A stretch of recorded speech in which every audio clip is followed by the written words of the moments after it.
Hello everyone and welcome to Philippines Update. For today's news, Onehealthpass required starting September 1st.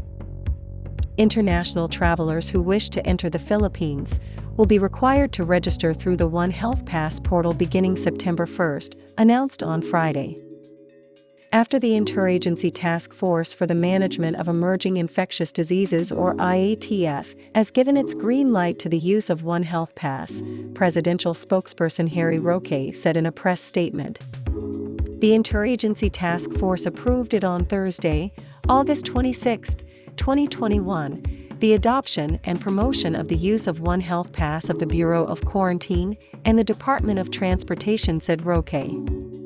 Onehealthpass is an online platform that aims to promote the convenient and seamless movement of international travelers from departure from the country of origin to arrival at the local government unit of destination.